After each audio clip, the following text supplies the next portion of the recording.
All right. Welcome back to the internet. We had a few weeks off there. Now this is exciting. There are matches again. People are shooting again. Everyone's had about enough of social distancing, I would say, at this point.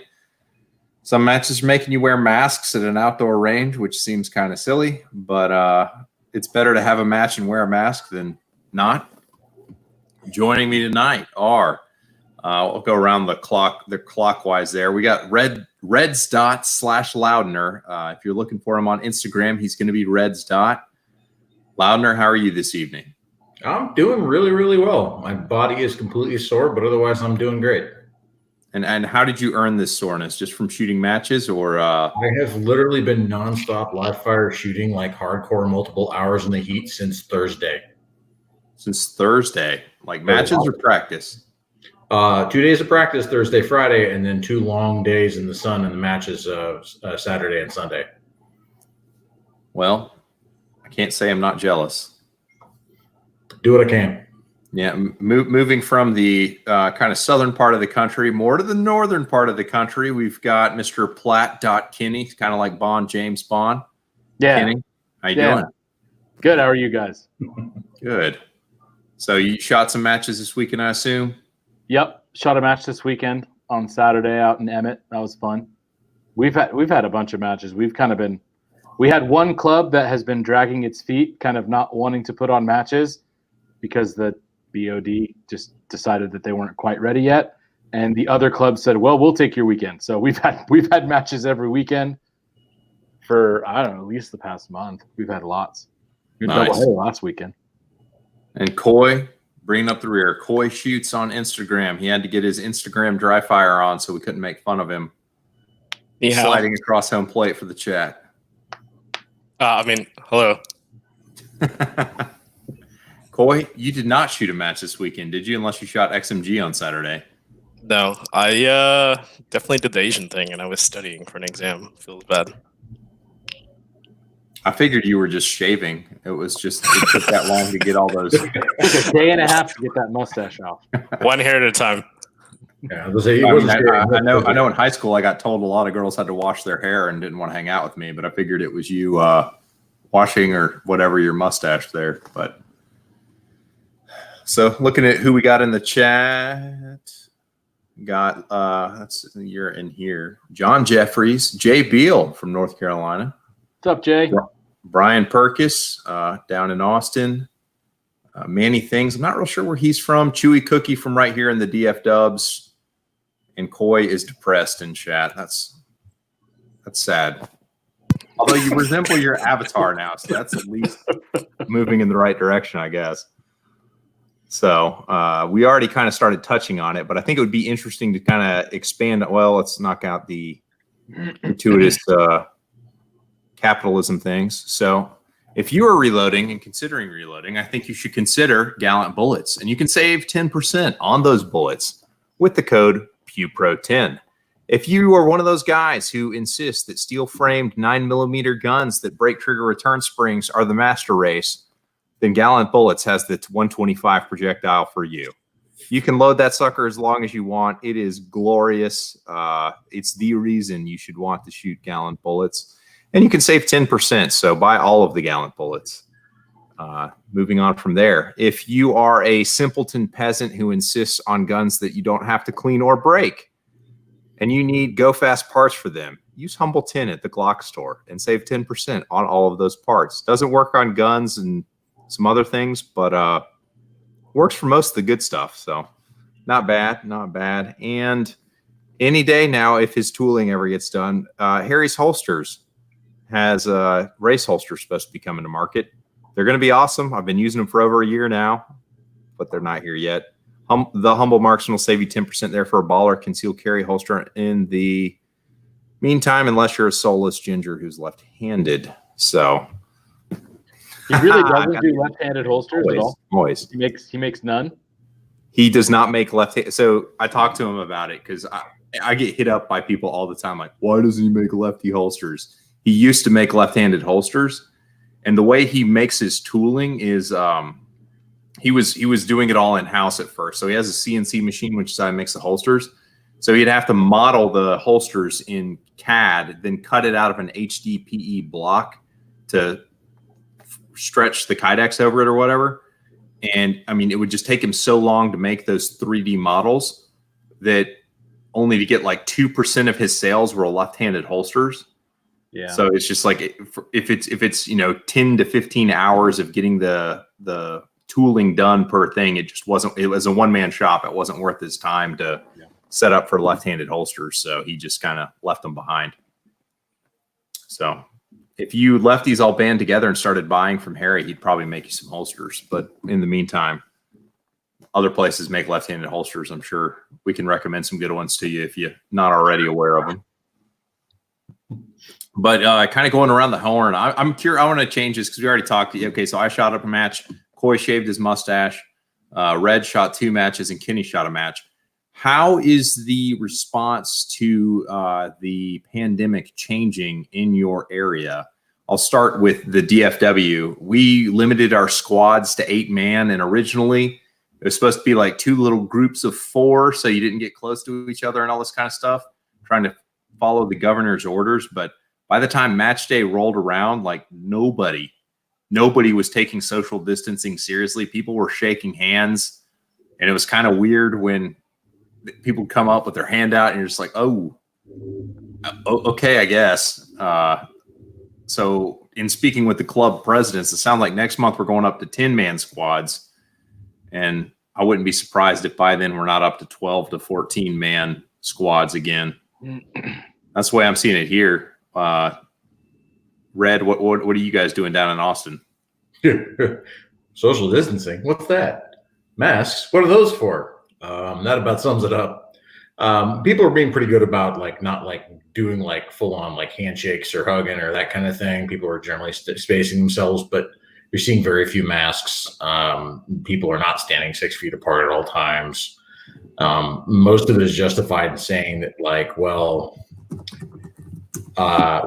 we're only, it's a sport, and so only the people that are closer are the shooter and the RO and the scorekeepers. It's only 3 people, and sports are supposed to be 4, and it's all kind of goofy and messed up. So at this point, I'm just I'm gonna suck it up and realize that the majority of people are still outside of shooting, trying to keep good social distance, and it's gonna minimize whatever. So I'm just carrying on. The itch was too bad. Gotcha. Yeah. So what about up in Idaho, my man? What you got? It looks basically the same as it always does. I mean, there's one club that was doing online squatting that they don't usually. They limited the squads to 10 people. They recommended. We haven't been having shooters meetings, although we did this weekend. But the other squads, the other matches haven't had a shooters meeting beforehand where everybody kind of gets in one bay. It looks like a match. Doesn't look any different, not to me. So all of the CDC regulations are basically out the window, and people are going about it the way they more or less always have. I see less open mouth kissing than usual, but other than that. Well, what about after the match when everyone goes to lunch? Do they still open mouth kiss at lunch? That's where the open mouth kisses tend to happen. Okay. In groups less than 10, though, of course. Great. That's great news. I'm glad to hear it. Yeah. So I'm hopeful that we kind of take responsible steps to get back to normal. I think everybody's kind of exasperated with it, but I'm just happy to be having matches again. Yeah. And I want to take us to a new segment this week. I posted a match video that sparked off a bit of a firestorm here locally. Was it because of your hat? I watched that video. No, you'll see. I've got it queued up in the other window. We'll do a screen share. So here we go. Let's see. Entire screen. Yes. Share. Yeah, that one right there. Share it. All right. So here we go. I'm skipping the first position. So you can play at home if you're in chat. You can look at how amazing I am at shooting all of this 20-yard steel, which was annihilating new shooters at the match. That was not a very kind thing to do. So some dudes went to war with that steel and just dropped like 2 mags on it. So here it is right here. See, I'm supporting myself on the barricade for this ridiculously hard lean by hooking under the barricade. The barricade was spiked down. And if you actually back it up a little bit, let's see here. There is no forward fault line right there. Yeah, so it is. All of that said, The wall's part of the shooting area. wall is part of the shooting area. I agree. So we'll take the panel's opinion. Red, you're saying wall's part of shooting area. So what does that mean? That means that you can engage it, lean on it, touch it. You could lick it if you really wanted to, although I wouldn't recommend it. You're good to go, homie. Okay, so we've got one vote for legal. Kenny? Legal. Because of Legal. Yep. There's no Boy. forward fault line. If there were a forward fault line and then the wall wasn't touching the fault lines, then it would not be a part of the shooting area. But there is no forward fault line. It's acting as the forward fault line. Therefore, you can hump it if you want. Fair enough. Coy, what say you? I think we need to submit this to NRI for a formal. I'm kidding. No, it's fine. It's fine. Yeah. But I understand why people are jumping all over you because they think you can't lean on walls anymore. It's like you can't lean on some walls sometimes anymore.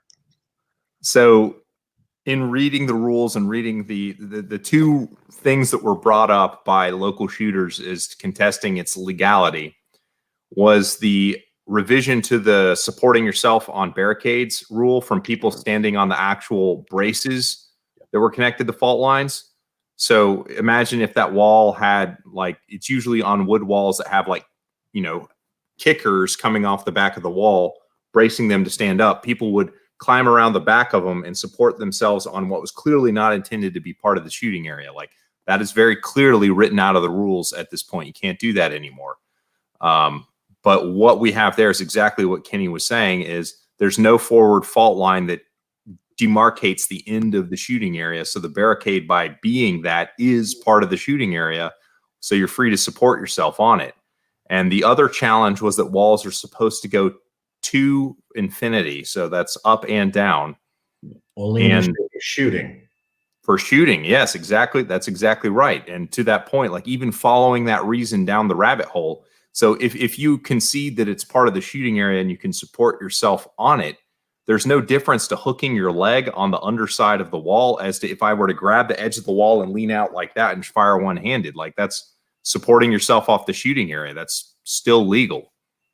And there's not a difference between it. So that was an interesting little nuanced discussion that got some folks. I was really surprised because it was a guy who I'm not super familiar with posted in our USPSA group about that. And can I ask, is this the same match that you? So I watched a match video of yours. I think it was this same one, although it might have been another one where you were wearing a big hat. I wore a hat for the first stage. That's what it was. Okay, I just remembered a big hat. It's Texas. You guys all shoot USPSA with 10-gallon hats, right? The guys in Houston do. The guys in Houston actually do that. That's all right. Yeah, we all have our potatoes in our range bags. No, I have two. I have two hats. One is a ridiculous beekeeper hat that covers my neck and keeps me nice and cool. And if it's threatening to rain, then that's the oilskin hat you see that actually keeps the rain off me. And it was drizzling that morning, so I still had it on. Yeah. But I would wear it between stages and then just switch into my ball cap when I shoot. So the other thing that I saw was there was a stage that had two walls like this, and then two rectangular shooting areas that were kind of at a 45-degree angle, I think, from each other. And it looks like the stage designer's intention was to have you stand on the left side of one and then shoot targets kind of through the gap this way and then hop over. And you stood with basically right in the middle with 1 foot on either fault line and just shot all that crap from the middle. You didn't get any negative feedback about that one? No negative feedback on that. Yeah, I'm not saying it's not legal.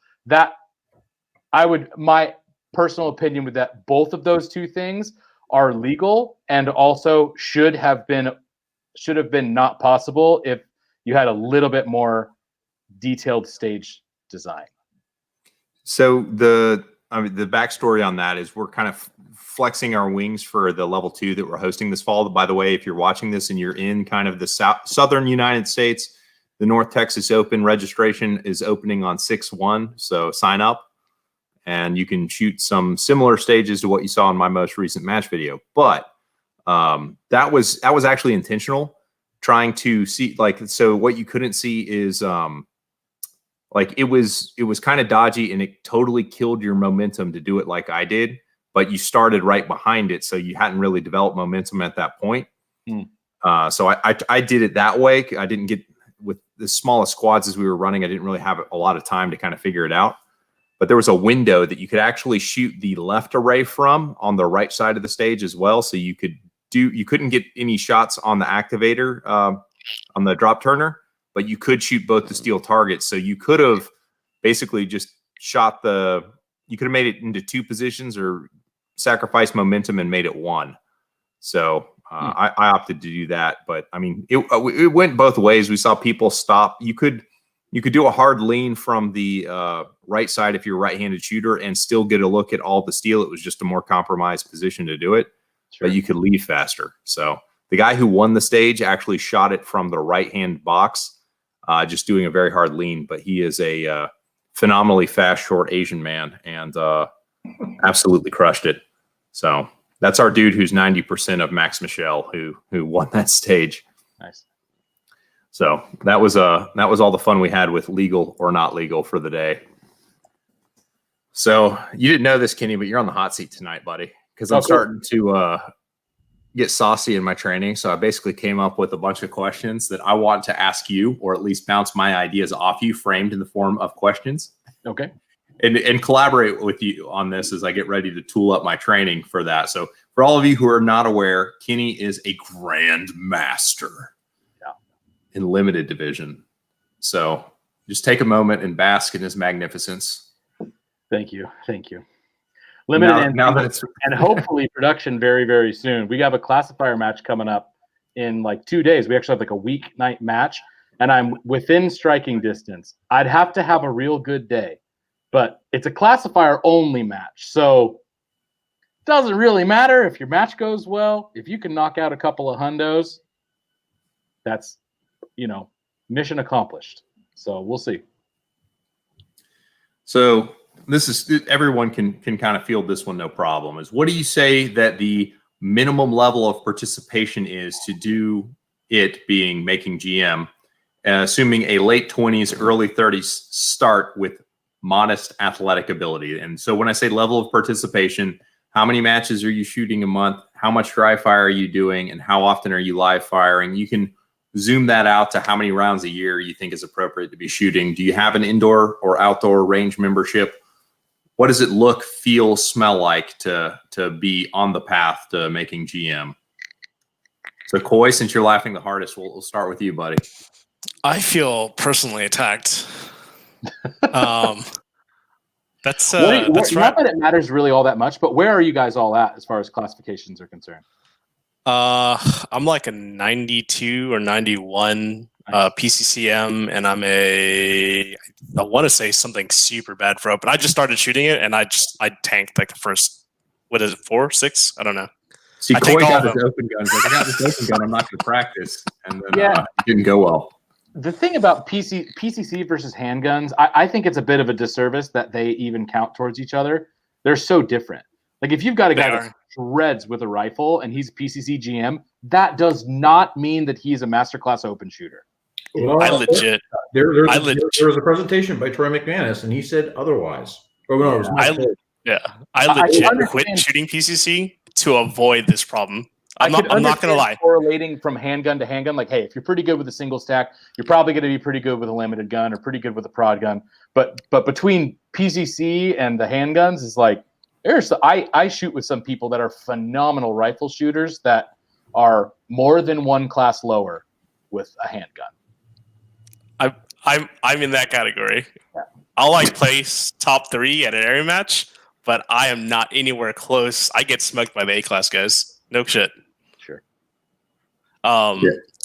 So for me, excluding hold on. PCC, We'll finish this question on classification. Yeah. So I'm 84.5% in CO, and I'm like 85.7 or something in production from the old classification system. I basically switched to CO right after I made master, and then they updated the classifier hit factors. I had a 94% from the weekend. I shot probably my second CO classifier. It was like 94%. I was fired up. I'm like, yeah, it's going to happen for me.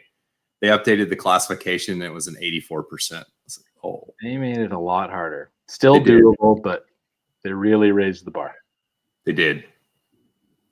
So, in red, where are you at? Well, let's see. Production, which I gave up a long time ago, I'm like a 68%.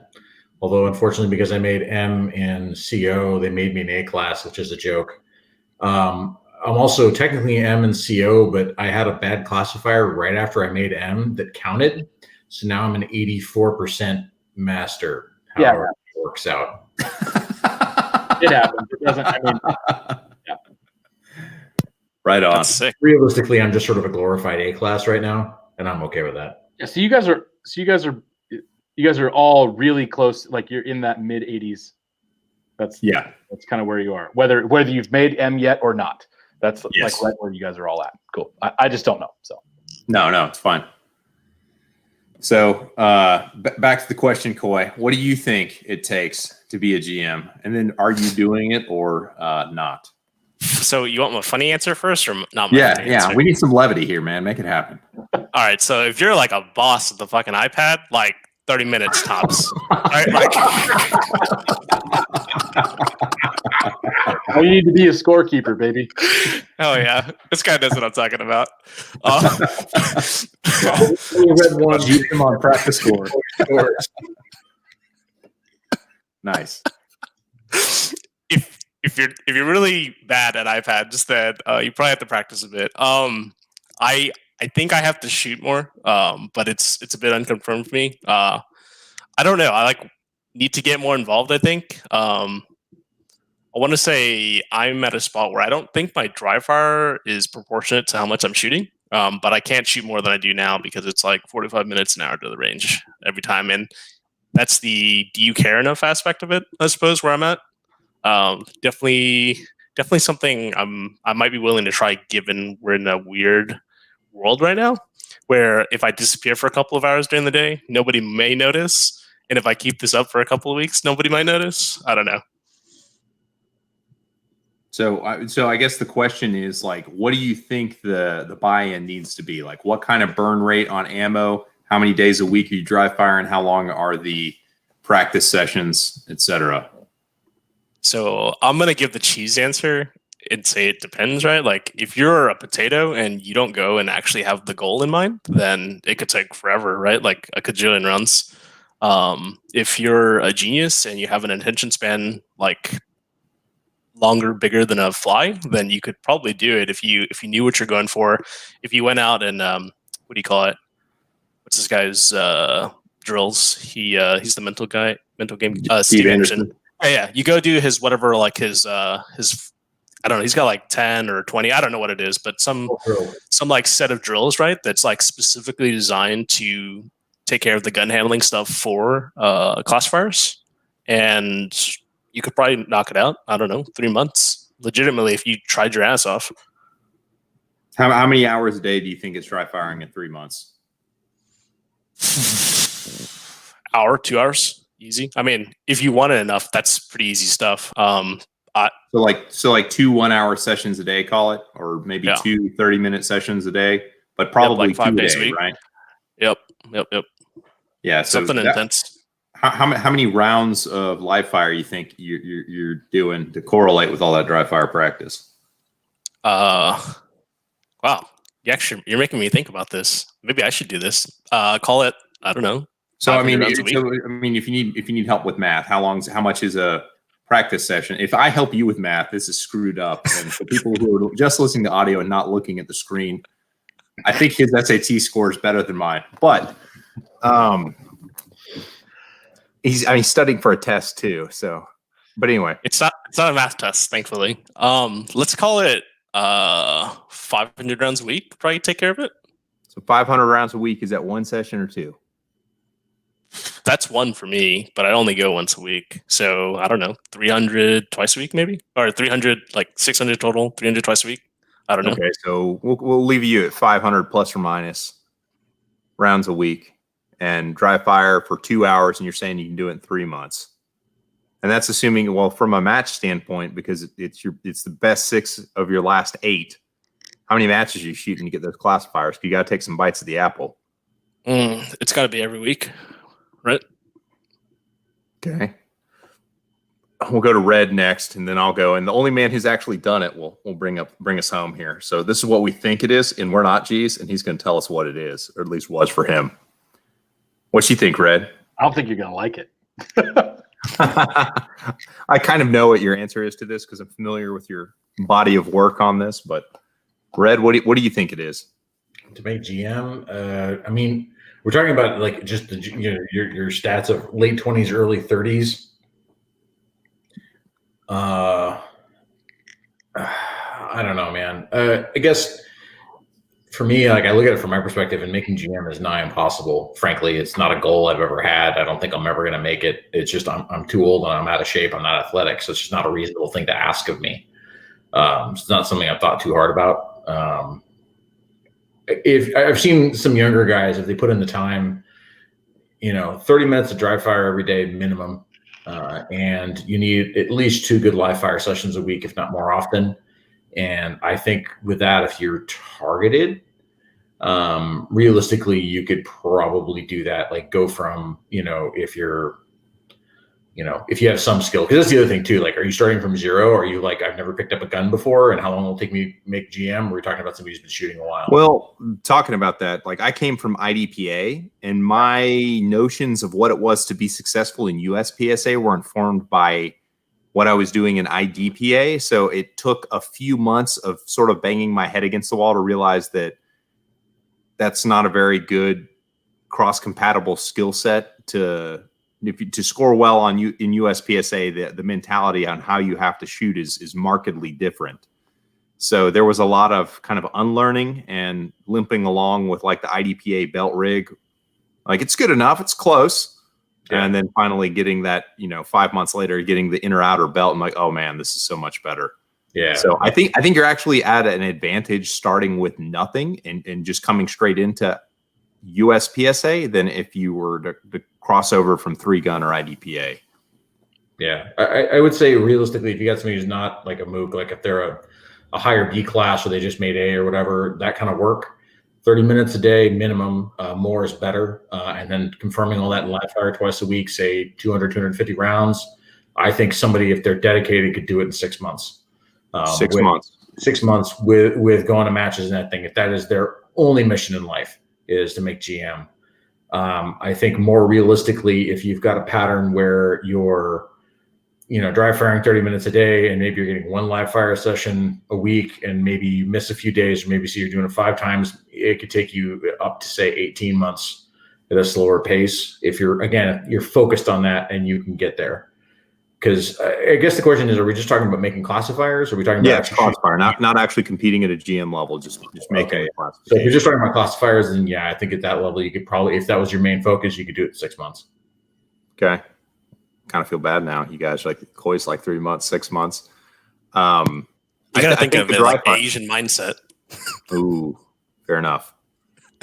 I mean, for me, because I've never been able to shoot a ton of matches, like it's tougher if you're not taking all those bites of the apple and getting started without a gun club membership. Like I think that having a gun club membership where you can actually set them up and actually practice on classifiers to understand how to shoot like a classifier is almost like a prerequisite. I mean, I know that there are people who've done it without it, but my shooting has improved dramatically since getting access to an outdoor range. Like not even a draw from the holster indoor range setup was as beneficial as being able to engage multiple targets from the holster, maybe moving, doing whatever I needed to do. And so I'm going to put it at least 30 minutes a day, like 5 or 6 days a week, at least 2 live fire sessions. As far as matches are concerned, like at least 2 a month. I think probably 3 to 4 is probably where you're going to be to get enough good scores at it and really being focused on that. As far as a time horizon, I mean, it took me about 18 months to get my M card from starting USPSA, putting in about 30 minutes a day in dry fire and shooting like a match a month.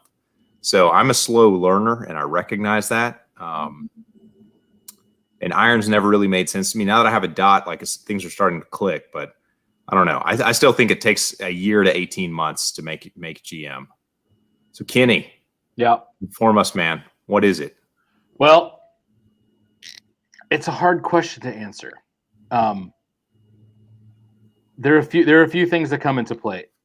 I think it's really, really important to specify and designate whether or not your goal is to steadily continue to become a better shooter and to see the fruits of your labor in matches, or if your goal is to fucking make GM, because they're not the same thing. Unfortunately, the classification system is a game within a game. It's a mini game. If you choose to let it be that, there are a lot of people that just don't care, and I think that that's fine. For them, it's just, I'm just going to practice as much as I can. I'm going to take advice at matches. I'm going to seek out training. I'm going to do everything I can. I'm going to let the letter be the letter. I think that's the intention of the classification system, right? And then I don't really care what my classification is. I just want to continue to develop as a shooter. And I think that those people would be well served with a really well-balanced diet, if you will, of dry fire, live fire, and matches. I think if your goal is to make GM first, which, by the way, that was my goal the first time I made GM. That was the goal. Of course I want to be a better shooter. It's like, of course, right?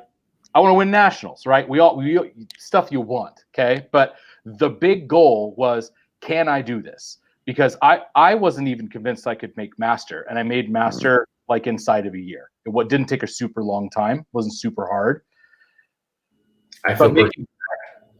What was that? I said I feel personally attacked.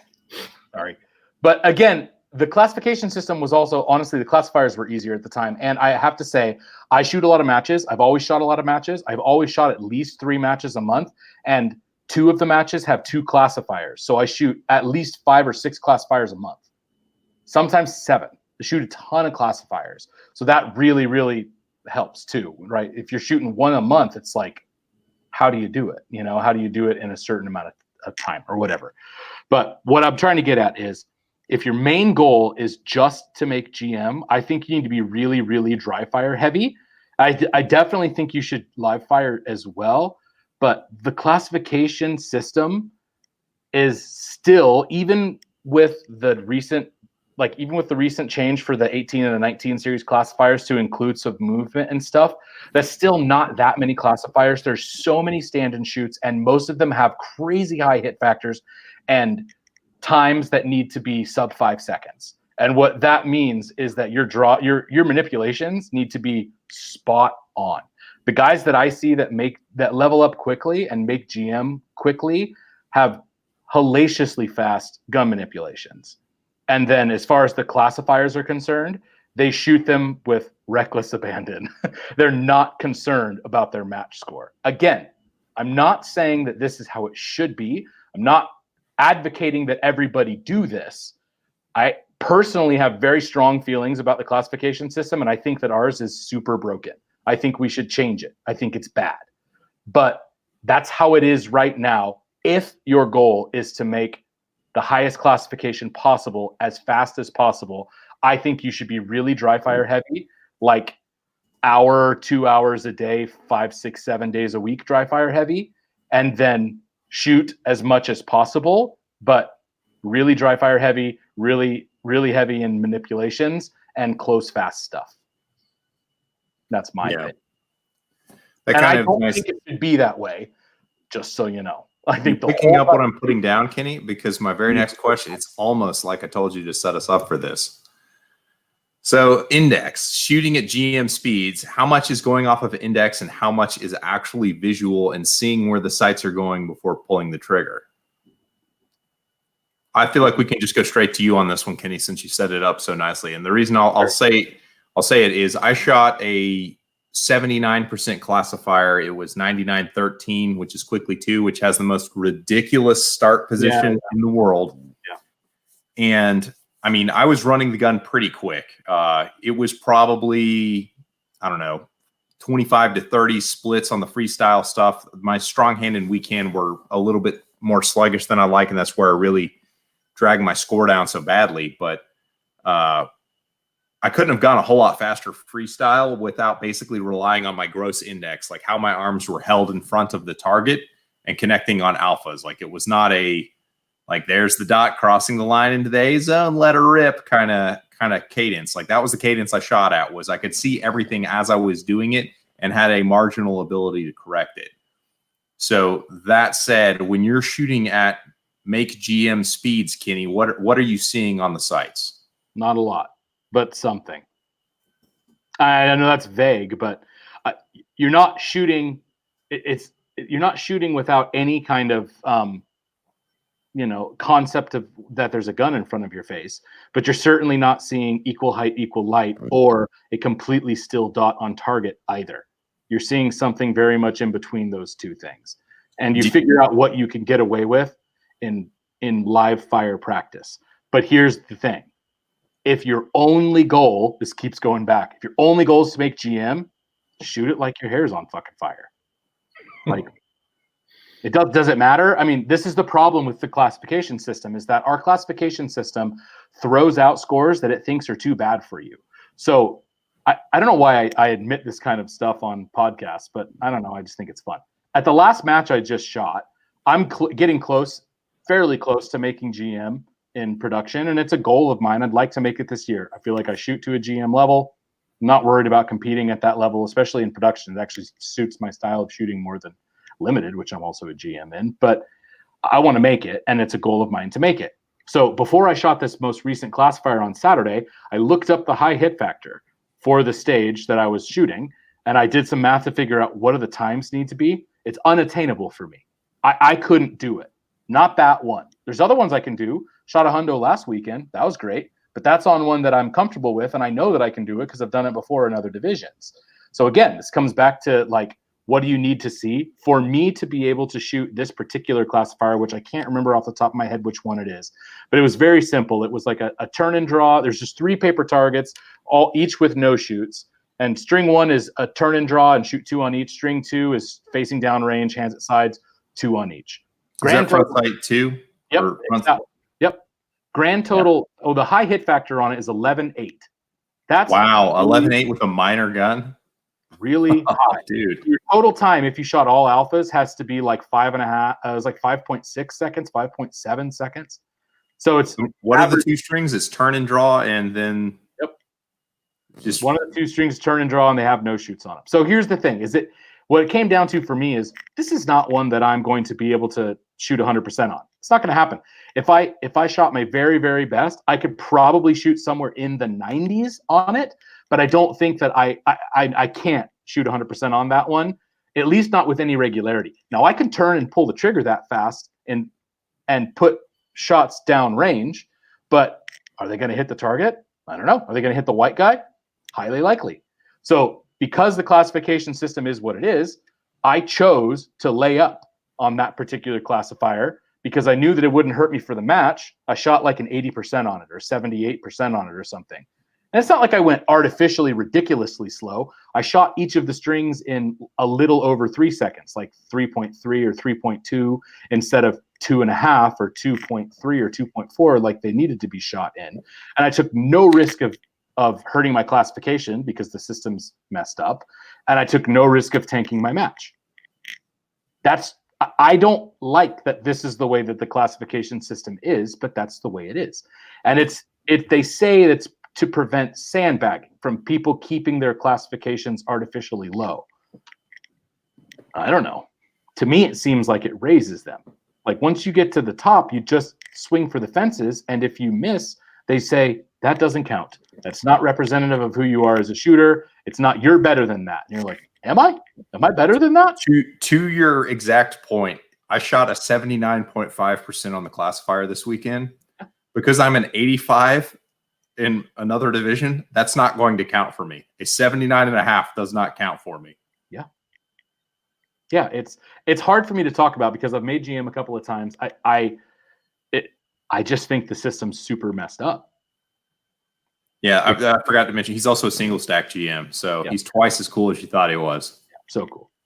Well, it's still better in USPSA than it is in IDPA. Because USPSA, a lot of times, I'm not completely convinced of that, to be honest. I am. Oh, dude, for sure. It's USPSA is better. The classifiers are more representative of what we encounter in matches, whereas I agree with that. But I do think that there's I think there's some validity to the idea that you can only make a certain classification off of standard shoots and off of classifiers, and that to reach the elite level, you have to win to get it. I actually kind of like that idea personally. I don't disagree. Like if Grandmaster was something you only got for like the top 5% of shooters. You had to win. You had to win under certain circumstances. Like you have to win a level 3 match or above. You have to win a level 3 match or above where you've got at least 5 people in your division and class. Like to make GM, you got to beat 5 masters, and then it's like, okay, you made it. I don't disagree with that. I think that would be equitable, honestly. It's not what I would do if I were king for a day and could change the classification system. But I do think that's better than the current system. I think the current system is horrifically flawed, and I think they've made it worse, not better, by raising the high hit factors. I mean, if you think of it this way, statistically, it makes no sense at all that the 100% is an average of the top 10 best scores ever shot on a stage, ever, under the most ideal circumstances. And what do we see over and over again when they do put those type of stages at national matches? They're way lower. They'll establish a high hit factor from the best shooters in the world, right? And then they change it because then local people set it up, and maybe they set it up wrong. Maybe they shoot it 20 times. Maybe somebody fat fingers the iPad, or maybe Billy Bob just goes to town and literally doesn't care if he hits the targets, and he happened to hit the targets. What does that do? Makes the high hit factors go up. Well, it's insane. This is an interesting rabbit hole. Let me bounce something off you here. Yeah. What if there was what if there was 100%, but there was no GM? If you could not earn a GM, like if an 85 was the highest rank you could get, what do you think that would do to the carrot to totally game it and have your hair be on fire as you're shooting? Do you think that you would see more realistic representation of what the deep end would shoot the stages like, or would people still, fly too close to the sun like they're doing now? I think the real problem, I don't think that is as important of a issue. I think the biggest problem is the fact that they throw out scores that they don't think are good enough for your level of, shooter that you are. That would be a pretty easy fix. If I were king for a day, what I would do is set up the high hit factors by having them shot at nationals, which is what they're doing. This is already what they're doing, right? They set up a bunch of stages at nationals. They run them at nationals. They get a high hit factor. Don't touch it. Leave it alone. And what people are going to say is, oh, but that's not the same. This is a national match. There's national pressure. These are also the best shooters in the world that happen to shoot these high hit factors. Well, how do you make those high hit factors not be too low, right? You make all the scores count. So when we shoot stages as just regular USPSA club shooters or whatever, the average is the best 6, or I would say 7. I do understand the idea of dropping 1 score because maybe you have a malfunction, maybe you clip a no shoot. I get it, right? Not even the top 10 guys are top 10 every single stage. Okay, so it happens, right? So you take the best 6 of the most recent 8, or the best 7 of the most recent 8, or the best 5 of the most recent 6, whatever numbers you want to use, but you don't throw out bad scores, because at a big match or at any match, you don't get to throw out bad scores. You just don't get to. So this adds pressure. This is how you add the pressure that isn't there at a local match, that is there at a national match. You're basically shooting a postal match all year long, where your scores keep adding up and adding up and adding up. And when you hit 94% and you see this classifier, what you think to yourself is, I have to do well. This is pressure you put on yourself. I have to do well. I don't have to knock it out of the park. But if I crash and burn on this, everything I've worked for the last however many classifiers I've shot will go away. It's going to count. And this bad score isn't going to go away for the next however many weeks or however many matches.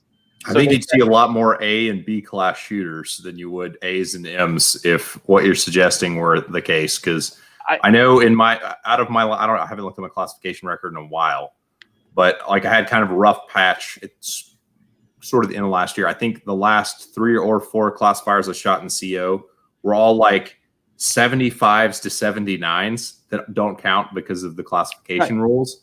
But the high hit factors would be lower. That's true. The high hit factors would be and saying that they're lower doesn't necessarily mean that this would make the classification system easier. I don't think it makes it any easier. What it does is it sets the high hit factor at what are the best shooters doing under pressure when they care about their score. That's the high hit factor. And then for people attaining this, how close can you get? And we don't throw out your bad scores. If you have a bad one, I'm sorry. That's part of this game. If you go to a local match and shoot 5 good stages and 1 bad one, you don't get to throw it out. This is not Steel Challenge.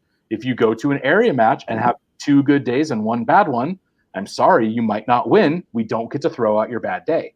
But the current classification system is hardwired to continue to push up the high hit factors to the point that some of the best shooters in the world can't shoot them.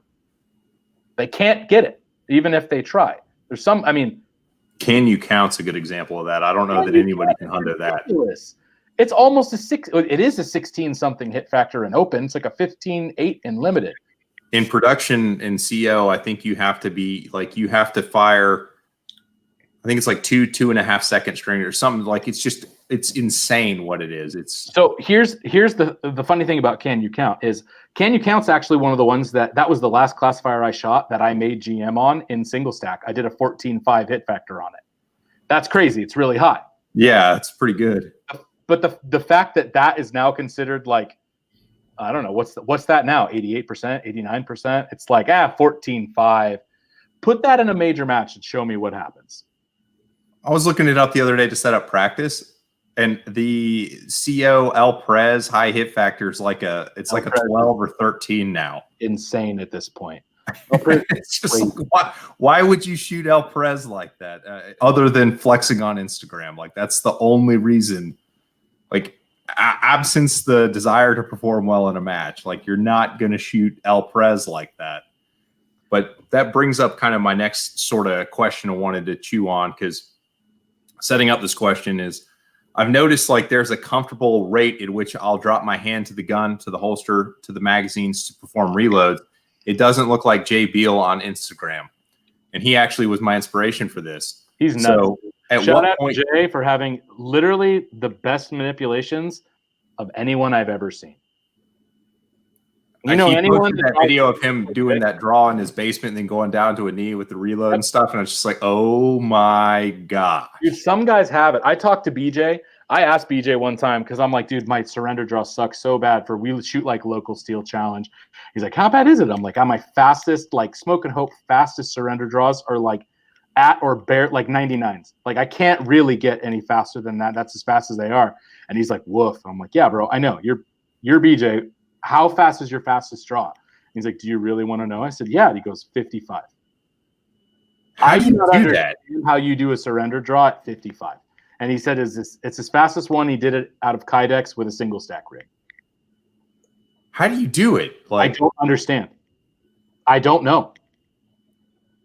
Because there is another gear. I can run my hands faster than I am, but it creates so much tension that you then have to let go of by the time you present the gun. Yeah. And I can't figure out where it is. It's the same thing on the reload. Like I can whip down to the magazine and go faster, but I'm probably not going to hit the mag well. Most of the time for people, it's either slow reaction to the beep, or it's hesitation pulling the trigger. Like if you were to slow-mo it, it's not that your hands aren't moving fast. It's that you're not reacting to the beep as quickly as other people. And then when you get on target, you're confirming more than other people are. Your actual hand movement speed is usually closer.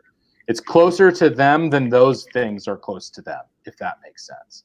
I know that I can't move my hands as fast as Jay Beal did in that video he posted this weekend. No, you probably can't, but you probably can't like percentage. I can't, but like percentage wise, you probably can't react as fast to the buzzer by a large. I know personally that's one of my it's for me too. My reaction time needs work.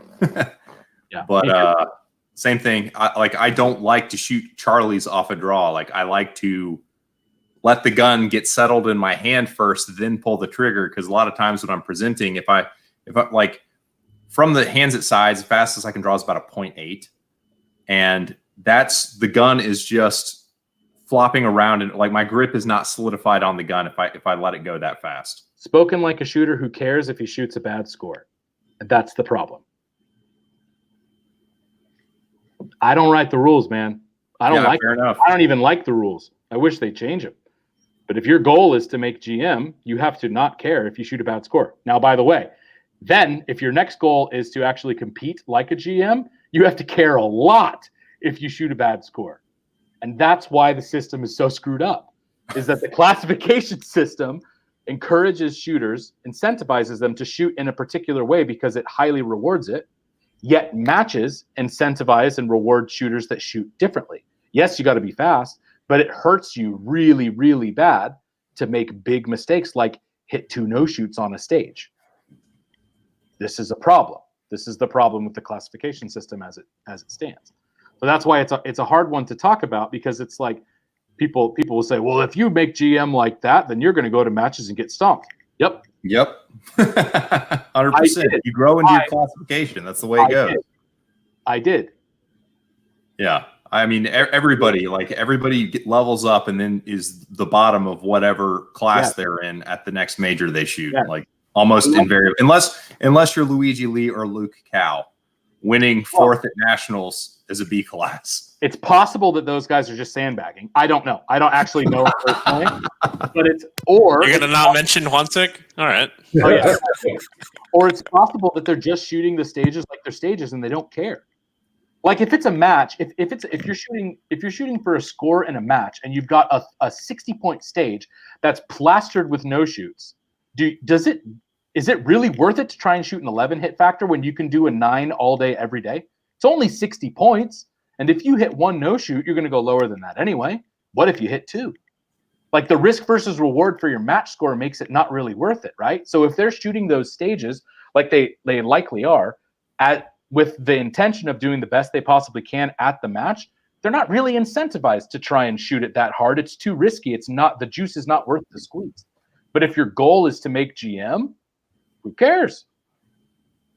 It's a problem. It's a big problem. The classification system is massively broken. And if your goal is to game it, then there's a certain way to do it. And it's the exact opposite way of how you should shoot at matches. Yeah, I don't disagree with any of that, but it's something I'm pondering about. I definitely, in my own training, the 2 things I'm trying to, just digressing here a moment. The 2 things I'm focusing on my draws is the reaction time to the beep. 3 things. 2 is to develop my grip strength fast enough, racing my grip strength, firming it up to the time that it actually gets there, and being able to let go of the shot as soon as you hit full extension. So by extension, trying to polish up the index to where I'm almost completely convinced that it's going to be an alpha at whatever the given distance is. Yeah. Just firing at full extension. Yeah. What it sounds like what you're talking about, a big difference is you are confirming that the gun is on target as the shot is firing. You are not drawing the gun, confirming that the gun is on target, and then deciding, yes, the gun's on target. I should probably shoot a shot now, because that takes 2 or 3 tenths of a second. Sure. And it results. It's tough to do when you care about how you shoot in a match too. Dude. I want to come as close to winning my division as I can, and to just lay up on a classifier where maybe I'm gonna get it, maybe not. Well, it sounds like you. I don't know your shooting style super intimately, but it sounds like you are similar to me, whereas that your natural tendency is to be accurate and composed. Yep. And that speed is something you have to push for. This is a heavily speed biased game. Oh, for sure. It's super hard for me to accept that. And in fact, the game is so speed biased. That is why I don't shoot limited division anymore, is because it's just not a good fit for the type of shooter I am. I decided that for 2020, I'm going to make 2 major changes. 1, I'm going to a division that suits me better. And 2, I'm going to be more aggressive than I've ever been comfortable with being. And between those 2 things, those 2 changes should put me a lot closer to where I'd like to be. But this game is so heavily speed biased. You got to embrace it. It's a drag race with guns. Yeah. It's not IDPA. Yeah. Going on to the next one, and I'll open this one up because we haven't heard from Coy or Red in a minute. How do your dry fire and live fire sessions typically correlate? Coy, lay it on me, brother. I'm on the dry fire, all the gun handling, and shooting is strictly relegated to things that have to do with making the gun go boom. I try not to. I hate being on the range, which is a weird thing to say. I wear a mask to the range pre-corona because I get toasted and I look like a Indian person after enough times out to the range. So I actually hate being at the range. If somehow we could get USPSA full time and like shooting arrangement, we have outside, inside, I'd be doing that all the time. So I try to keep my range time really focused. So it's all like recoil management, any gun handling stuff that has to do with recoil management or grip or things like that are close to it. Everything else I do at home. Red, how about you? I actually correlate the two. So one of my main focuses, usually I try to pick on some things that I need work on. I have a match, when I go shoot it and I go, okay, here's the thing that it was bad. I saw it in 3 different stages. I kept doing the same dumb thing. Cool. Let me pick that up and start working on that, because you don't get good doing the things you're already good at. And I try to integrate that as much as I can into my dry fire. And then when I go to live fire, try to correlate that into whatever I'm running in live fire. I generally shoot enough that I'm super comfortable with the gun going boom, as Coy likes to put it. So I'm not really super worried about like dealing with how well can I split, how well can I control my hits at what speed. I'm pretty comfortable with throttling for distance or tightness of a shot. So a lot of it has to do with gun handling at speed or movement. So those are the things I typically work on. So it's easy for me to relate what I'm doing in dry fire directly to what I'm doing in live fire. And a lot of times there's not a lot of difference, but sometimes I'll find that the recoil or the transitions are a little bit different than what they feel like in dry fire. So having both makes a winning combo for me.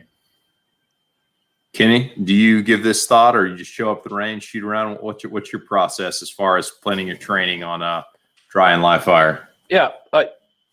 What I do, I feel like works well for me. But the interesting thing about this question is I don't think there's one right answer by a long shot. Oh, not at all. Not at all. Like I have heard world-class shooters have completely opposite opinions on what works. And they're either lying, which I don't believe, or there's just way more than one way to do it. So I know that I like what I do. I do in dry fire, I'm mostly worried about manipulations, draws, reloads, always having a good grip on the gun, and transitions, but I'm not necessarily working on like super wide 180-degree transitions or anything. I just mean transitioning from spot to spot to spot, accuracy of transitions, if that makes sense, to make sure that when my eyes snap to a target, they go to the right spot, and when the gun shows up, it shows up where my eyes are. And then I think the most important thing for me that a lot of people do incorrectly in dry fire is they mash the trigger. Mash it, because the gun doesn't go boom. And it's just, I think it's like, I don't ever split the trigger in dry fire faster than probably like 20, 25 maybe. I don't like slap, slap, slap, slap, slap, slap in dry fire. I can do that at the range. Like if you give me a 3-yard target, I'm not going to do a 30 split on it. There is no point. Like when you see the gun recoil, and it's instinctive, right? You see the gun recoil and it goes from middle of A box to upper third of A box. There's no reason to wait to pull the trigger again. Pull the trigger now. Like visually, it's like, we're ready to go, pull the trigger again, bam, bam. But I don't want to ingrain, I see the sights one time, I whack the trigger twice. I see the sights one time, I whack the trigger twice. I'll do that if the targets are super close and they don't, like you're not penalized for doing that, but I wouldn't ingrain that. And then in live fire, I'm working on stage type stuff. So I do always, it's different every time. I usually only run the same order of engagements twice, sometimes 3 times, but usually not. I do like to run the same order of engagement twice because I like to play around with, okay, here's my first run cold. Cool. Is there anything I think better? Yeah, I think I should shoot that 25-yard target faster. Okay, fine. Shoot it the second time, shoot the 25-yard target faster. Nope, that didn't work out. Hit factor went down. I shot Charlie Delta at 25 yards. I shot it right the first time. Okay, cool. Load mags. Now run it right to left. Am I just as comfortable shooting all the targets right to left as I am left to right? Yes. Am I just as comfortable as reloading this way as that way? Yes. Do it again. Start middle, left, right, left, middle, crisscross. Shoot it all different ways. Am I just as comfortable doing all of this stuff? And how close can I get to the optimal way? Like in this setup, like the optimal way to shoot it for a right-handed shooter is going to be start on the left, shoot everything left to right. That's just the easiest, simplest way. But can I get really close, like really close to that same hit factor in that same time, shooting it like in a super fucked up way, or start in the middle and then I go to the right and I shoot, I leave, I exit on a target I wouldn't really want to, and then I do a reload going back to the other side and shoot that one from across the way. That was only a half second slower for the whole stage. That's good. Like that's the kind of stuff that I try and play around with in practice, so that at matches when something pops up that it's like, well, I really wish that whatever that target. I wish I was taking it from the right side because I'm right-handed and I like leaning around the right better. But I shoot these kind of targets and I know that this will be better to take it from the left, and I'm comfortable with doing uncomfortable things because I do them in practice, and they don't hurt that much. Does that make sense? Oh yeah, no, absolutely. And to kind of field the question to move it along, since you did such a great job, I don't need to drill into detail with you, but I find that, at least in my practice setup, because I dry fire in my garage. Yeah. So I've got about 18, 19 feet in either direction. And then my targets are like 2 or 3 feet beyond that. So it really sort of, if you want to have any sort of range, it really constricts the box that you have to move and run around and shoot in. Sure. Like stand and shoot stuff in dry fire is usually more beneficial with my dry fire time. Because if I try and do a lot of anything longer than very short movements, then I'm right on top of the targets and it's not a realistic position. And the targets move too fast when you're using third scale targets. So if I take one step, it effectively has made the target 3 yards closer, yep. Which is not how it works in real life. If you've shot a match, you might know. Yeah. Yeah, so I find that my dry fire is probably best spent on gun handling and very short, like 2-step reload type stuff laterally and moving to the rear.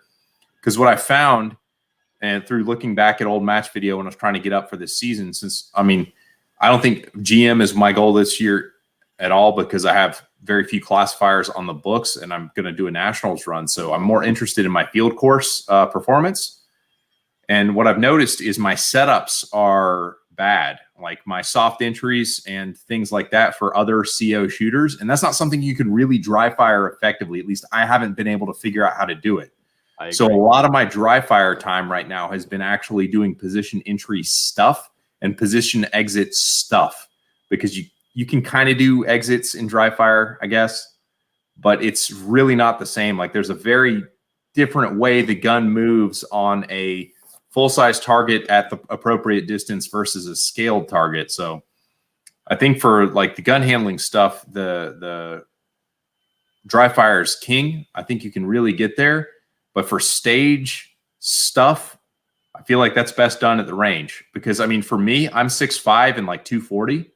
So a big problem for me is range terrain and managing like where my weight is relative to my feet when I should be slowing down. Like I overran a couple positions in the match because I got too much momentum and I didn't hit the brakes soon enough, or I hit the brakes at the right time, or I didn't sink low enough so that I ended up shooting later in the position than I would have liked. Like there were probably in my match this weekend 5 to 7 seconds in bad entries where I could have been shooting faster if I had the gun up and had gotten lower. But that's the kind of stuff I can only figure out at the range. So I'm kind of torn because I want the two to correlate closely. But the best use of my time in dry fire right now is mechanics, fundamentals, gun handling stuff. And the best use of my time at the range is movement stuff. And it's just the character of carry optics as a division, because I mean, the stage times are not a lot slower than open in carry optics. I mean, they're very, I'd say, comparable to limited. So that's where I'm getting smoked on time right now. So I feel like I need to work on the positional stuff. I agree. I think you definitely can work on movement and dry fire, and a lot of people do work on movement and dry fire. I have done some movement work in dry fire. I just think that I think there's some things that dry fire is just as good at. Like, it doesn't matter if you have bullets in the gun, no bullets in the gun. Those are the things that I tend to do in dry fire all the time. And then the other stuff I tend to do in live fire all the time. And sometimes those things cross over, if that makes sense. Like just how hard learning to grip the gun properly and to index it or to transition it from middle of target to middle of target literally doesn't matter if the gun goes off or not. It doesn't matter. It's not about the gun going off.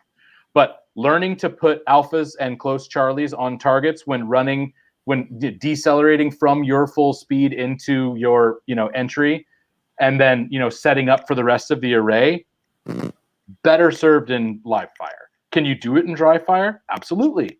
It's just that I tend to focus my time, like you, on the stuff that it's just as good in dry fire as it is in live fire, and then I'll spend some time on that stuff in dry fire, but not as much. And then all that stuff that you're missing, that's where I do all the live fire stuff. And then, of course, do you shoot groups? Yep. Do you do some stand and shoot, like accelerator, whatever kind of drills? Yep, I do that too. But I just don't do it. I don't focus on it. I just do that as well. And then I do the other stuff over here and then do some of the other stuff. Yeah, you got a couple mags loaded up. You need to get home quick, so you just burn it down on. You get the exact opposite answer from dudes better than me. So it's like, who do you listen to? You just got to try stuff. You just got to try it, see if it works. I think being experimental is huge, and I was not being experimental early in my career, so I'm starting to get experimental now. Yeah. So to that point, it's going to bring this next question up.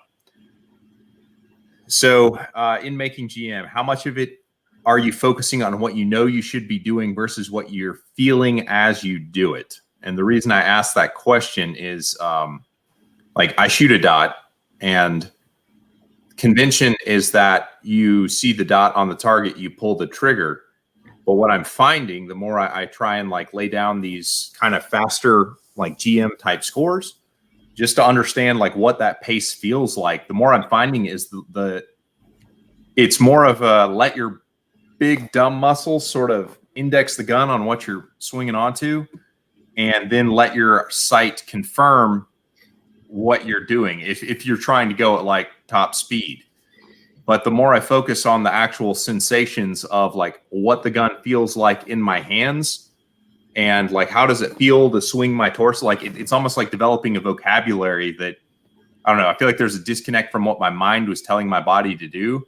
But when I really drill down and focus on the sensations and feelings of what I'm actually doing, it's like building a language that my brain can communicate with my body, and I'm better able to replicate what I want my body to do when I speak to it in like, this is what the gun's going to feel like.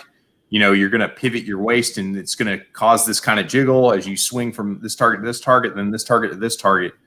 So I'm curious if anybody else is experiencing this. Coy has a skeptic look, so we'll start with Coy. Coy. I was just remarking at the jiggle. I suspect that I experience a little bit more jiggle than you.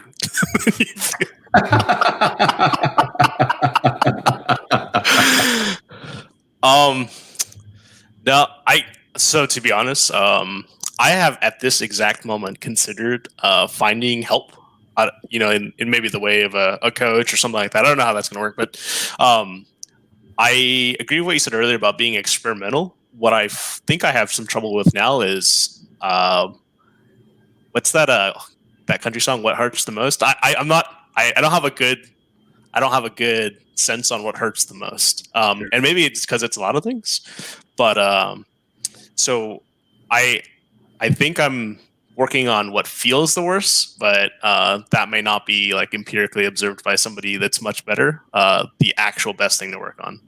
I don't know if that makes sense. Totally makes sense. It's a hard thing. And there's a difference, right? There's going and finding a random master GM guy, and then there's finding like the 90% of Max Michel guy, and the 90% of Max Michel guy is like, no, this exact thing is a thing to work on. I don't care what else you do. Anything that's not this thing is a waste of your time. And I feel like that kind of targeted advice would be like very efficient. And Red, what would you say? I don't know. Part of my problem is one of the things I chase regularly is I've never been athletic like my entire life. I never did sports as a kid. I never did I was in marching band. I was that guy. So for me, moving my body well is a thing that I struggle with. Something that you may seem simple, like you guys like, oh, sprint real quick and stop over here. That's hard for me to do just physically. Like I'm just not coordinated enough to do it. As far as what I'm feeling versus, what tactile sensation I'm getting versus what my body's doing, I will say for the most part, aside from actual like athletic movement, I don't really think about any of that stuff. Like a lot of the stuff is so well trained that it's like, well, I want the gun to point over here. I want to shoot 2 shots, and then I immediately want to move it over here and shoot 2 more shots. Then I just do that, and whatever my body needs to do to make that happen makes it happen. The only time I think I notice anything like that that's tactically different is if something falls apart when I'm trying to do that. But then I'm usually pretty aware of what the hell went wrong. I'll do it, and then I'll be like, hey, you know what? I overswung that. Pulled the trigger too soon. I hadn't seen the sight settle. Whatever. I start getting and give myself feedback. I guess I don't know. I've done this long enough, and I've shot enough in my life that I can figure those things out. So I guess I have a hard time figuring out the non-shooting physical stuff. And when it comes to actually doing the shooting, I'm pretty good at just handling it without thinking about what else is going on other than putting the sight on target and shooting. And, if it goes sideways, then I fix it. What instrument did you play in the band? Tuba. Tuba player. All right. My guess of skin flute was not correct, unfortunately. Sorry, brother. Kenny, so I am curious specifically on the sensation versus kind of academic thinking about things. Like how does it happen for you? It's a weird question. It is, but it's something that just kind of popped on my radar, and I started having more success with it. So I'm trying to understand if this is just a me thing. No, I don't think it's just a you thing. I think it sounds like you are like a very regimented, very in control type of guy. Very measured, for sure. Very controlled. Don't like things to be outside of their place. Think about this. If you've got the best shooters in the world, the very best in the entire world, and they're shooting stages, and they're shooting Charlies and Deltas and the occasional mic or no shoot, why is that? Is it because they can't hit the targets? Are they too hard? It's because they're shooting just beyond where they feel comfortable all the time, because that is where the best scores lie. Not way beyond. On average. That's important to note, because I actually think, like, if you're just swinging for the fences, if you don't care if only 1 out of 20 scores is good, then you should shoot way past where you feel comfortable. 19 will be shit and 1 will be great. But that doesn't work. Like, I had to really think about this for a while. Like, why? Why are these guys not shooting, 1 Charlie per stage or no Charlies per stage on every stage? Is it because the targets are too hard? No. It's because they're trying to go fast, and they're trying to shoot right on the edge of where they're not out of control, but they're just at the edge of control, right? These are the best shooters in the world. You need to get comfortable with shooting at that place. And this is like convicting for me. This is also where I need to get comfortable with shooting, and why I have been pushing myself to go faster and faster and faster and harder than I ever have before in live fire this year. Because I'm also a very controlling kind of, I like everything to fit in its box. I like stuff to match. Like, I just like to have multiples of the same things. I'm that guy. I like everything to be in its place. And when I pick up a gun, I like to see the sights right in the middle of the target, pull the trigger so I know it's going to go perfect, and watch the sights lift, boom, right up in a straight line, over and over and over and over. But if that could win, then that's what the guys would be doing that are winning. But they're not. They're not. I guess for me, by using the shooting by sense as opposed to shooting by, like, even I hate to say it because it's not what I mean, but it's the only way I know how to say it is shooting by sight, like over confirming, I guess would be the right word. Yeah. Is by shooting by sensation. like it very much feels like shooting in the subconscious that you hear everyone sort of speak about, because you're not consciously in control of what you're seeing happen. Like you're very capable of seeing when something goes wrong and correcting it, but you're not all the way there on being in control. And at least when I do like walkthrough type drills where I try and like memorize something, the more sensory information I can put into that sort of walkthrough, the better the cold runs typically are for when I actually go to do it. Yeah.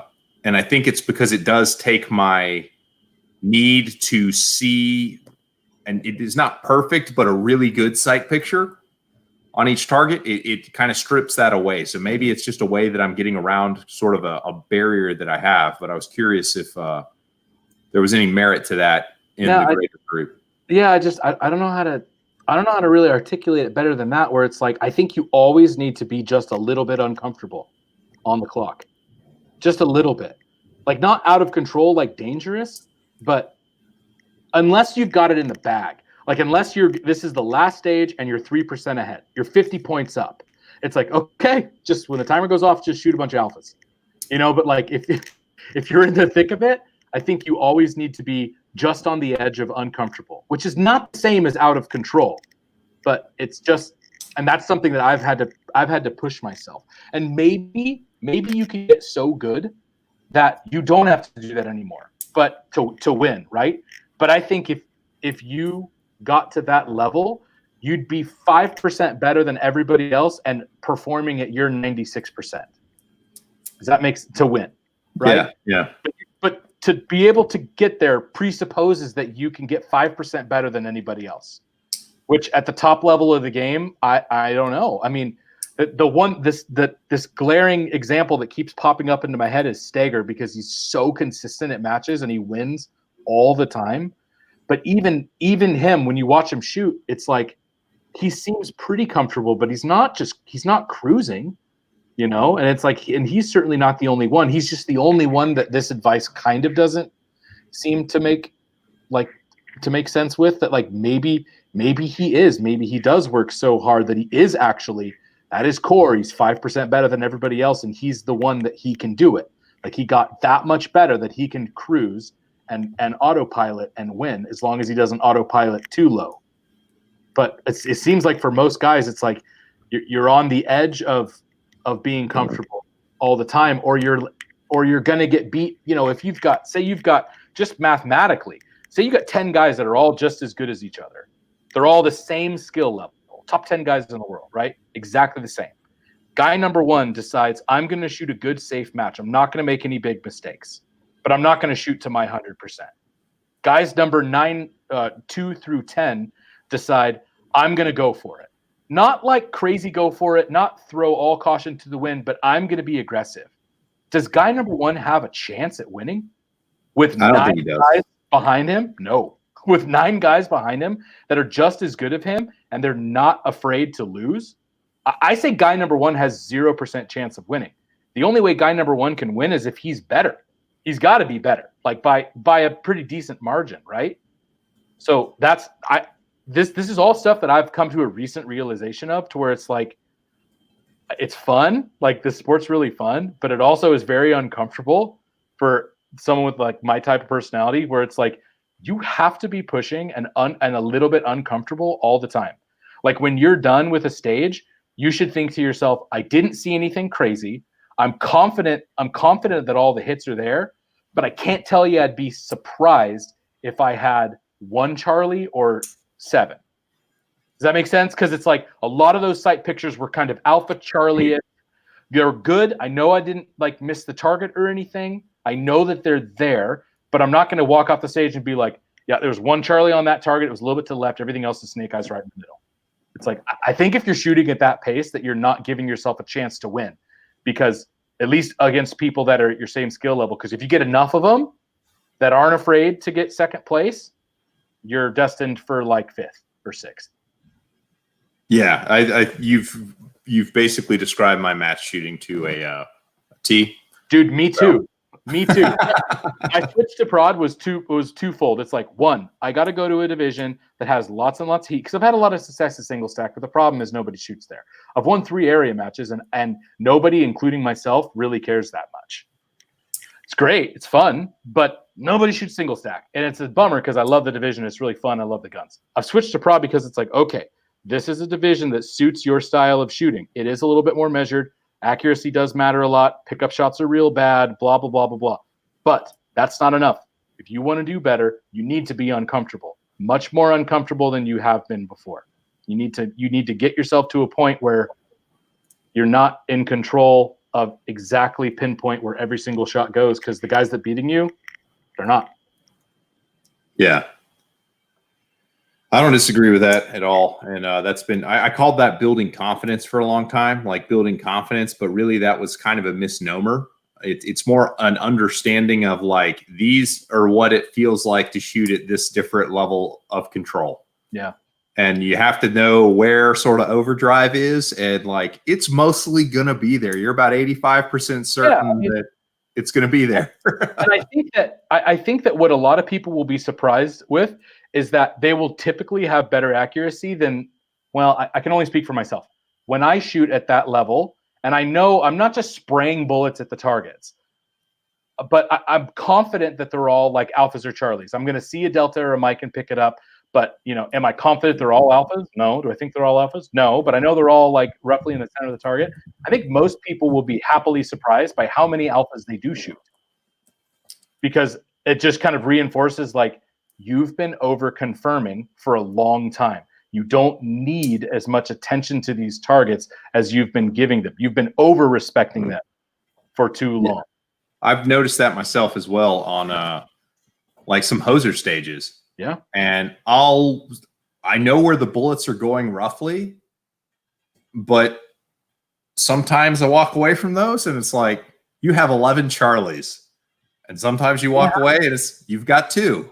It's going to happen. But if you had to shoot through that stage, and somebody held a gun to your head and say, hey, all alphas are a kill you, right? How much slower would you go?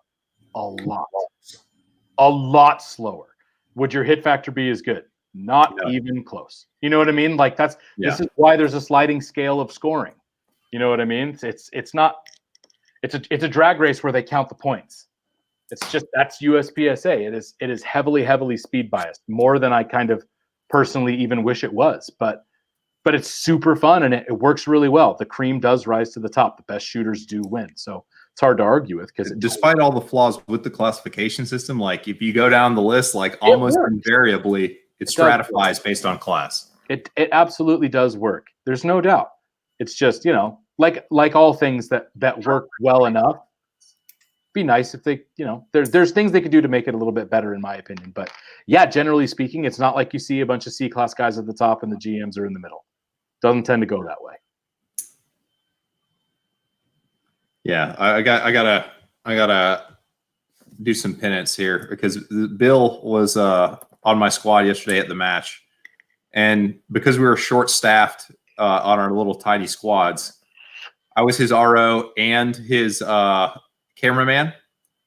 So he shoots this the stage that we talked about at the beginning, where you could straddle the shooting area and shoot the 2 activators. Yeah. So I was doing a great job taking great video of his stage, but he finished in a port that had a plywood port, and his gun was all the way through the port. And I was standing about 3 feet behind him with like kind of I was holding the kind of timer in his phone, sort of like this. So the timer wasn't close enough to him because his gun was on the outside of the port. So his time was about 19 seconds. And then after the next shooter ran the stage and we saw what a time should be, it's like, we got to reshoot it. We didn't get your real time. Yeah. He ends up doing 2 standing reloads and had a mic, and his time was like probably 7 or 8 seconds slower than what it would have been otherwise. And sorry, Bill. Sorry about that, buddy. It's tried to do too much, but you got great video of the stage that could have been. You can what if it in practice score, my man. So We've been at it for a while. It's been we're about 6 minutes to an hour and a half. Do you guys want to field a question or two we've got in the tank, or you just want to go ahead and call it? Take a question or two. All right. So we'll do two. One will be kind of serious, just to kind of where you are on your development, and one will be sort of, and I think we may have done this one before. I can't remember. And one will just be fun. So we'll start with get the juices flowing. What's the worst piece of gear you ever bought?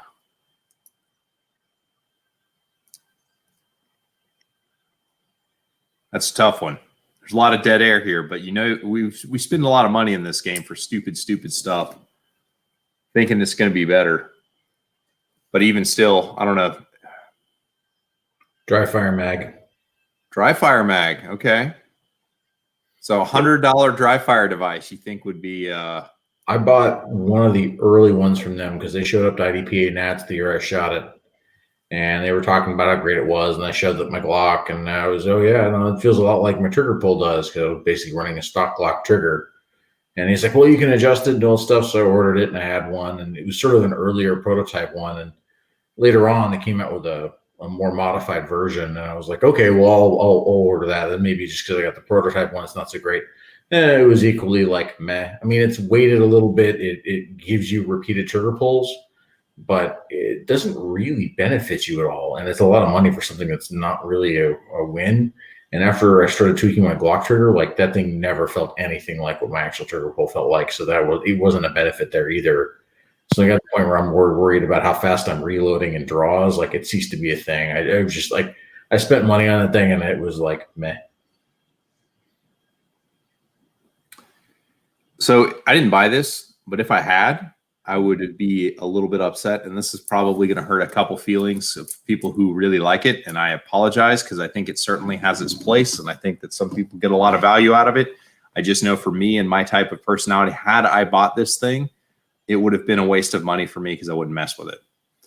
And that is the Cool Fire Trainer. I knew you were going to say that. Yeah. I knew it. I knew it. The Cool Fire Trainer is really, really cool. In principle, the recoil, like, so as a dot shooter, like you try and make the dot do this. The mechanics of having a piston to operate the slide, I couldn't make it do this. It would only do this. So I ended up tweaking my grip so much that like it was almost hurting me in dry fire or live fire because like I was imbalancing my grip trying to correct an artificial recoil impulse. So I had to let that go and just try and accept it for what it was. Like, okay, so I'm not going to get the sights to track perfectly. Just accept the dot being crazy. And then I shot it a lot. And like, if you are a serious 30-minute-a-day dry fire guy, you're changing out the tip on the piston once a week. Like, no question. And I'm not a big maintenance guy, which is why I shoot Glocks. So that was kind of a lose for me. And 2 of those little pre-filled CO2 bottles, I ended up smoking about half the bottle, just like completely wasting it because I ended up like freezing the gasket because I was getting everything too cold. So the little rubber gasket that kept all the CO2 in or whatever, like went and ended up just like gassing out the So there are people whose situations the Cool Fire absolutely makes the most sense in the world. But I can tell you, like, if that unit was given to me, it would just be sitting on the shelf, and I probably would not have used it outside the evaluation period, other than to maybe test the ignition system on my guns. Coy, Kenny, anything popping up, or should we? Let's see here. Ooh, Are we allowed to do guns? Does that count? Do guns? Do a gun, man. So it's not any specific gun. I think I've said it before, but if you build your own PCC, you deserve everything bad that happens to you. There's a reel somewhere that Calvin put together, and it's like a compilation of me shooting over Benny Hill, of me just like shooting it as like a single action rifle over like an entire match. At the time, I shot with one of the first PCC GMs, and he literally after the second stage was like, "Dude, you just want to borrow my gun? Like, I can't watch this anymore." And of course his JP worked the entire match for the both of us, but Yeah, don't build your own. That's stupid. Just don't do it. Kenny, anything standing out in memory as far as a bad investment? Yeah, I have two that I just can't decide which one's worse, so I'll just mention them both. Number one is I bought one CompTac holster in my entire life, and it was horrific, and I took it back. I know that you use them and you like them. Sorry, I bought one ever, and but you guys don't like the double layer Kydex. That's what I use, and I like them. But yeah, I bought one for I think it was for a Glock 17, and it's like I just couldn't get it dialed in. It was either so tight that it was like to get it out, or you'd loosen it just a little bit, and it was like it was still like tight around the muzzle, but there was no retention anymore. It was like it felt like a nylon job. I don't know. It absolutely could have just been a bad one-off, but it was the only one that I ever tried. One single holster, sent it back, and washed my hands of it. And then the other were MBX magazines. I had horrific luck with MBX magazines. Coming from 2011s, I had always used Gen 1 STI tubes, had really good luck with them. And I needed new magazines because I wanted a set of like dedicated live fire or match mags and practice mags. I'd been beating up the same 5 magazines for 5 years. So I got MBXs, and I had a lot of problems with them. And I ended up just selling them. So Interesting. Yeah. Interesting. Let's see. We saw some comments in the chat. Just to see here. I'll get back to the top here. We had a Taurus 1911. That does seem like a bad purchase, Bill. But Bill also says a Mantis X. I go the other way on the Mantis X. I feel like that's actually giving me more feedback than even my dot does in dry fire. And I like the ability to use the recoil meter on the Mantis X10 Elite, which if you don't have it, I could see if all it did was the dry fire scores, then maybe I wouldn't find it as valuable. But the X10 Elite, I think, is pretty sweet. And Ike, who was the guy who basically got me into the Cool Fire, insisted I try it. Now that he's a dot shooter, he doesn't like the Cool Fire either. So that's interesting. And let's see. All right, so that's where we got. And so on to I don't want to do that one. That one's going to take too long. We'll do another fun one. No, this one will be quick. And I mistyped the question. Should everyone be using Coach's Eye or apps like it to analyze match video? Who's got the strongest opinion? You get to go first. I don't know what Coach's Eye is. I don't really know anything about it either. What is Coach's Eye? I'm familiar with it. I've just never gotten into it, but I don't know if it necessarily shot split stuff is as useful, but it does make doing things like self-analysis and like picking off movements and that sort of thing a little bit easier because you can slow-mo and frame by frame a little more easily than you can with, well, here's my generic video editing software. So I think to some extent there's some advantages there. But like I said, I've never actually directly used it. I've just seen it used. A couple of people have recommended it to me. So I've used both. I've got Shot Coach, which is the Max Michel app that only works for iPhone and probably hasn't been updated since like iPhone 4. Yeah. And then I also recently bought the Coach's Eye software to maybe see if that does better as far as like actually rendering videos. Because the issue that Shot Coach is having now is you can't use the in-app recording software because it will, if you're working in a horizontal mode, it will put it in vertical mode. So like all of the annotations end up like coming out crazy if you do that. So it's really useful for analyzing stages as far as finding like how costly a mistake was. Like if you want to know how much that second shot on steel actually dragged down your stage score, you can get a pretty close measurement on how much those makeups were costing you on the stage. So if you just want to know how much your makeups are hurting you, it's pretty useful for that. But as far as like in practice and things like that, not really. I mean, I through my Patreon, I coach some folks and I use both those pieces of software to actually kind of coach folks to show them, like if you're dropping your elevation when you leave position, but you're standing up real tall, you can use it to denote like the level of the shoulder when they're shooting to where it is when they're launching. And then like how long it takes to go from here to here, you can show it on both. Like it's great for that, but it's just, I don't have the discipline to use it on myself. So I don't know, outside of my little videos I do for talk throughs on matches for my channel, but I probably wouldn't even do that if I didn't have a YouTube channel.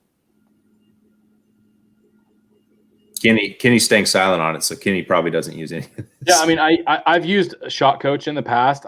I still use it every once in a while, but it's not as useful as it is fun, to be completely honest. Like when you're watching your match videos, you should be looking for reoccurring issues. Like, man, every time I reload left, it's slow as hell. Or every time I set up too hard on these targets. And you're not really going to have a comparison. Like, well, how slow was it? Like, how can you really get good data on that? Like, well, when I set up on this other stage, I came in shooting this target, but on this one, it was a partial and it took me an extra second. It's like, well, but how far away was it? And how far did you move? And, like you should just, as far as your own development, you should be looking for like things that are just reoccurring issues. But it is fun to play with, and I've certainly played with them. But I don't know that having it or not having it is going to make a big difference on like your advancement in the game, Yeah, I think outside of just kind of the illustrative purposes and answering a question, like how much did this cost me on this stage? I think it cost me this much. How much did it really cost me? Like it's really good for that. Yeah. But outside of that, I don't see it as a meaningful tool to unlock the secrets of the next level. Totally. All right, this is the last question, and then we'll call it a night. Ready?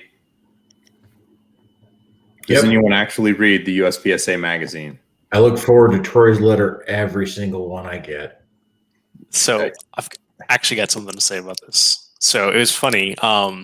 Me and I think a couple of other guys I know, we let our memberships roll over because Corona, and we're also cheap fucks. So no reason if we're not getting scores updated to keep up with it.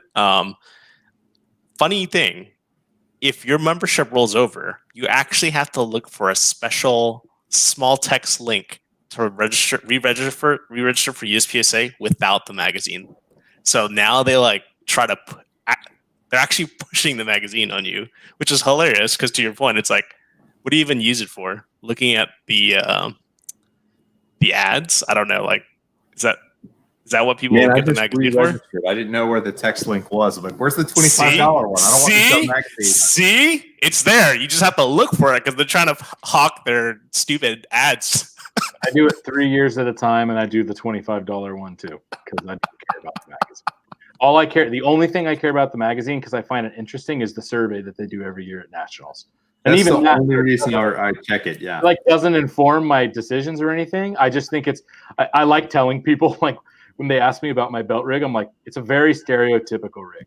Like I told somebody, I'm like, it's a double alpha belt, double alpha pouches, boss hanger, and a red hill holster.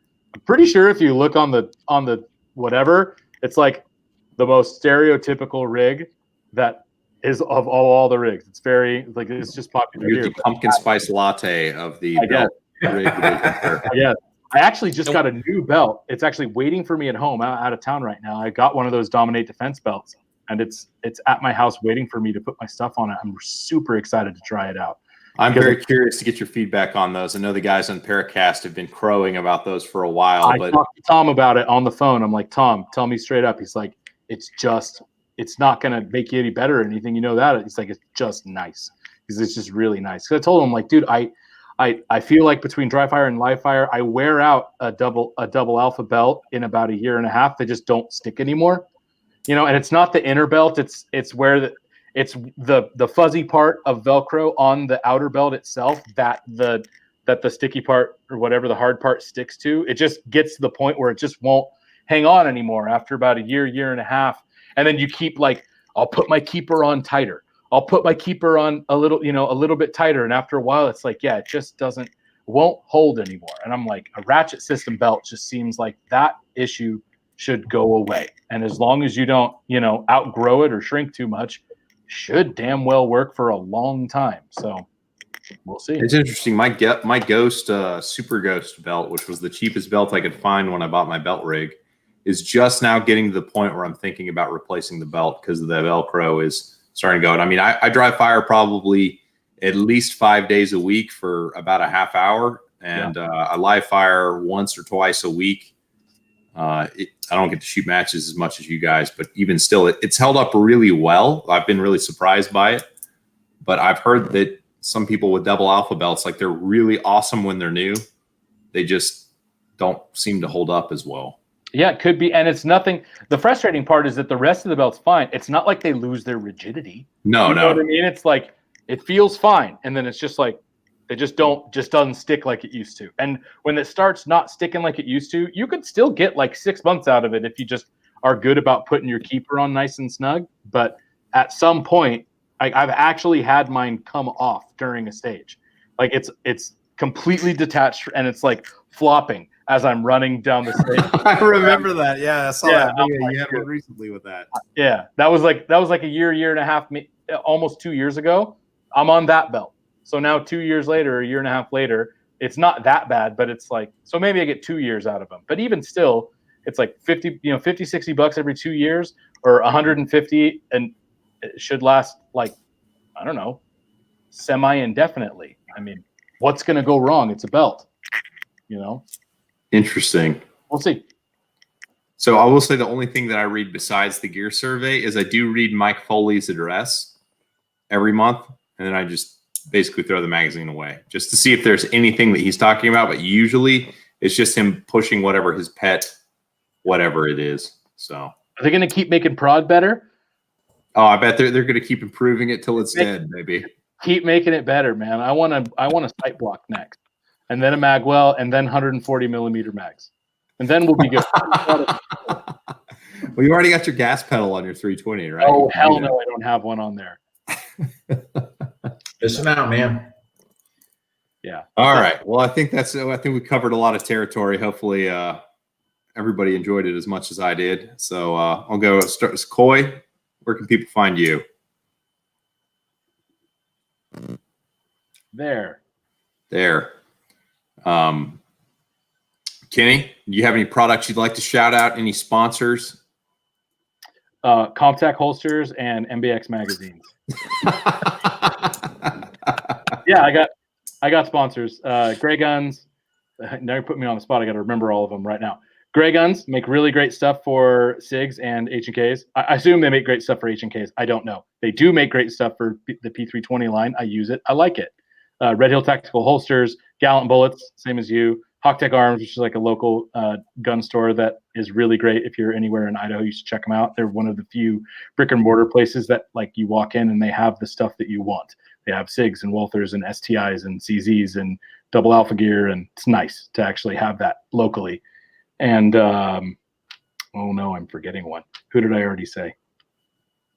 You said Gray Guns, Gallant Bullets, Gray Guns, Gallant, Hawktech, Red Hill Tactical. Oh my God. Do you have like a lubricant maybe, or a? Not more. I can't believe I'm forgetting one of my sponsors. This is terrible. Can you edit this? Maybe a Target. Target's USA. Oh my God. And that's funny. He's fine, Jason. It's fine. No, Jason, if you watch this, I love you. See, here's the thing: is it's so good that you just forget about it because it gets out of your way. No, it's Jason makes great stuff. I know, right? How's that for sales pitchy? He's a super great guy to work with. His stuff is really top notch. It's very, very portable and affordable and long lasting, and I like it a lot. In fairness, I mean, a steel target is something like you buy once and cry once, and you don't like. It's not an item you rebuy like bullets or springs. I mean, it's. You know what's so funny is I always say. So the only time I ever say like a list of sponsors is in text, and I always put them in the same order. But I got out of order because you had said something about Gray Guns, so I just like hopped in there, and I'm like, okay, I'm just yep, that one and that one and that one. Yeah, I got bullets, and I got trigger parts. Yep, got that.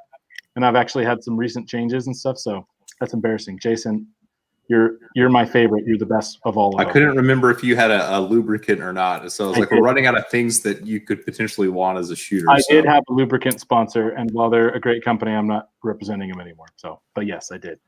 There's lots of good lubes out there. There are indeed. And Red, last but not least, sir, where can they find you? Go ahead and spell it out for people. There, pointing is hard. No, it's you can get me at Reds Dot on Instagram, which I'm working on a little bit. And then obviously I'm Loudner here on YouTube. I consider changing my channel name because I guess I can to match the Instagram name. Might be more recently relevant. I don't know.